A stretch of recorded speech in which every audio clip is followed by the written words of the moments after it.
Alrighty, y'all, what's up? Welcome back to the show. We are looking at a list here. 10 coolest European cars that you cannot get in the USA. Europe has its share of cars that can't be found anywhere in the USA. These are some great car models that Americans wish they could drive. Okay, let's take a look, all right? It's one of the most interesting and kind of frustrating parts of discovering lots of different vehicles from around the world. It's fascinating because they're interesting. They look cool. They have cool engines, cool features. And it's like, wow, okay, I didn't know that. But then it's also kind of frustrating because it's like, oh, I really like that. I can't even go buy one or look at one because they don't sell them here.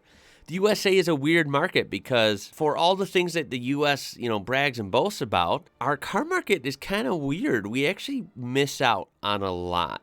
And a lot of other countries share these awesome cars that you can get, most places, but you can't get in the U.S. Even neighboring Mexico gets like a lot of cars, even a lot of European cars and trucks that we cannot get here in the U.S. It's really weird. Anywho, let's jump into this list. So number 10, we're looking at the Vauxhall Astra. Okay, now I only know Vauxhall from Top Gear. I used to watch Top Gear here and there back in the day, of course, with Jeremy Clarkson, James May, Richard Hammond, and so on.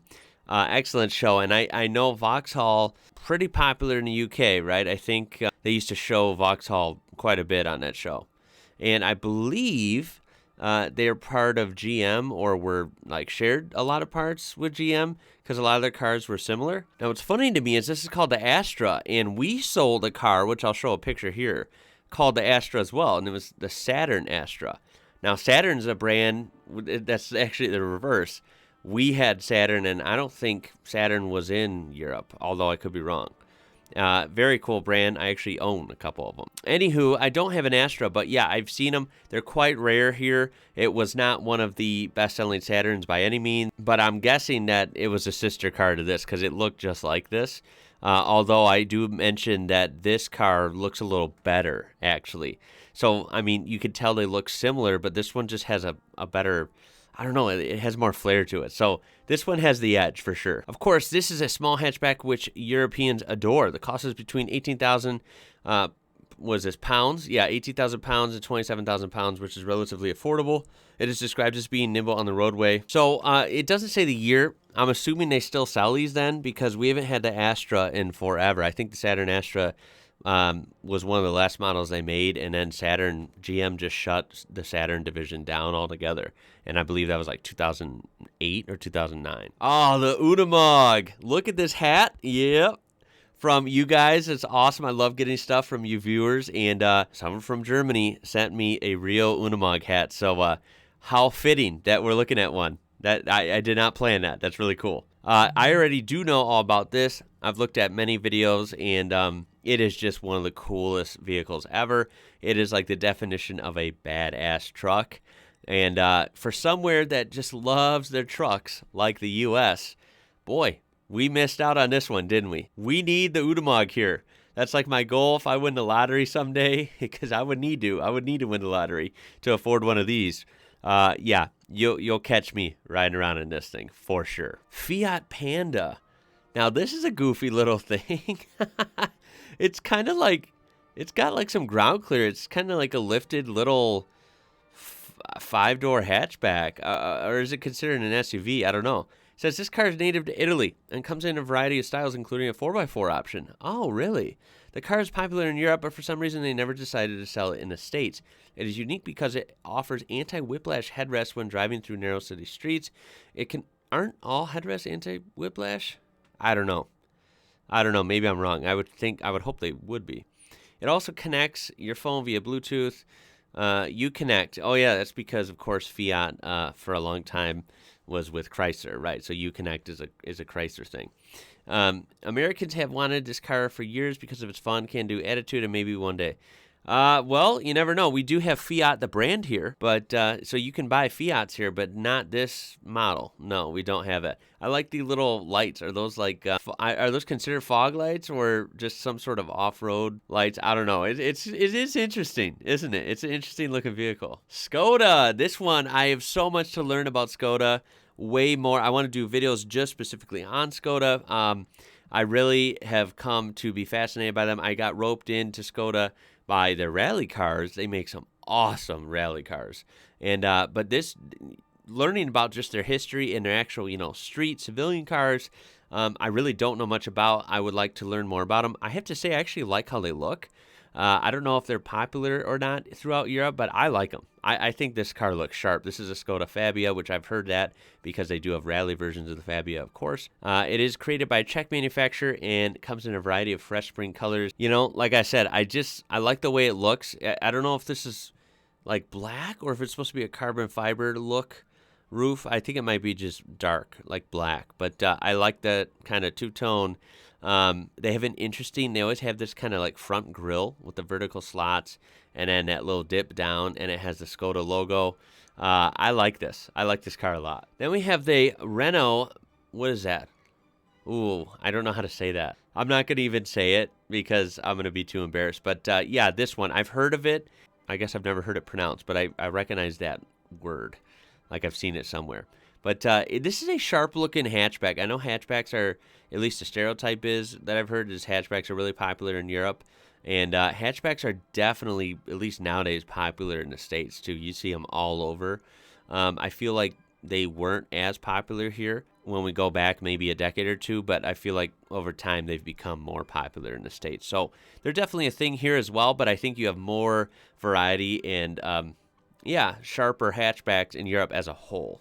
So this thing was made for the racetrack. It uses hydraulic compression to act as a second shock absorber when you brake, and it handles the road like a champion. Yeah, I imagine this thing's pretty capable.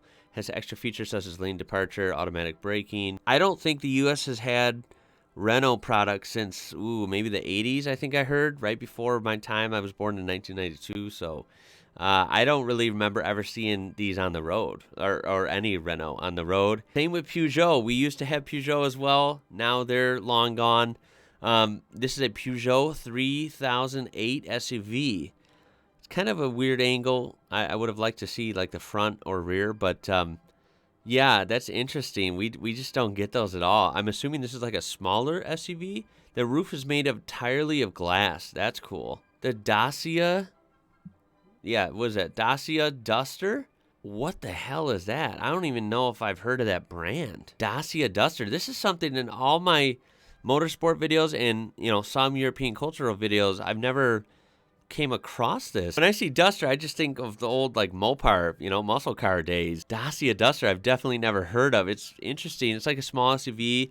I don't recognize the weird grille or logo or anything. This is why these lists are interesting.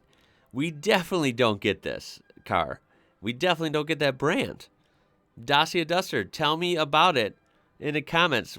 What the hell is Dacia? Are they a European brand? Are they Japanese? Are they Korean? Chinese? I have no idea. It looks like it's very cheap, though. Very cheap compared to everything on this list. Citroen. Now, this brand is amazing. One of the coolest brands I've ever gotten to discover. I am still in my infancy stage with them. I've had multiple viral videos with learning about some older Citroens, and I have to get back into those. I really love this brand. Don't know much about their new vehicles at all, but this is a C3. I will say definitely not like the old ones. It's definitely different, and it's very different compared to most cars. I mean, we have a weird lighting package here. I don't even know what's going on the side. It's very, bizarre, I guess, which the old Citroens were definitely unique as well. But they were more beautiful. This is just kind of, I don't like it as much as the old ones. I'll say that. It's definitely weird. You have these weird red accents everywhere. And I don't know what that side is all about. Does anyone want to weigh in on what that is? Oh, it says the square bumps seen on the side of the vehicle are actually filled with air and protect the car by bouncing back into form if they are hit. See, you can always expect weird, unique technology from Citroen. And this may be different than the older ones, but it's still similar in the fact that it is unique. And who the hell would think of that? Only Citroen would. Ooh, what is this? A Leon Cupra R. Okay. See, I don't know what this is either. It looks like a hatchback, right? I don't think that's the smallest SUV. I think you can call this a hatchback. 310 horsepower. That's pretty good for a smaller vehicle. Mixture of carbon fiber and copper. That is an interesting look. Yeah, I've definitely never heard of that brand. I mean, I see that logo. Again, another brand we definitely don't have, but I've heard of. I think it's called Seat. So I thought they made this car. Maybe they changed like the brand name. I don't know. But that is an interesting car, and we definitely don't have those. I assume these are pretty popular. I've seen these in like, I feel like online before. And number one is a Nissan. What the hell is this? Quash Kai? That just looks like, okay, first of all, I wouldn't have put this at number one. This is like the most kind of like mundane, normal, generic car I've seen on this whole list. So I don't know if I agree with the number one status here. It just looks like a small crossover. And honestly, it looks like Nissans we have here. We definitely don't have that model name, but we have something called like the Nissan Rogue. And that's exactly what this looks like. I don't even think this might be the exact same car, just rebranded. So that's kind of weird. But there you go. I have nothing else to say about that. That's my least favorite on the whole list. The Uudemog probably be my favorite, and all the other ones were fairly interesting, I have to say, and definitely vehicles that we do not get here. I like the Skodas too. So yeah, what did you think of these? Any anecdotes, stats, that type of thing? Maybe you own one of these cars, and hey, maybe where you're watching from, if there's certain cars that you don't get in your market, tell me about those. Maybe there's some American cars that we don't export that you like and don't get, that any type of weird scenario like that, go ahead and let me know. And I definitely have some more cars to learn about. So throw a thumbs up on there if you enjoyed this. Subscribe to be part of this amazing community. Keep those awesome video suggestions coming as well. My name is Ian. You're watching IWrocker, and until next time, y'all, I'll catch you later.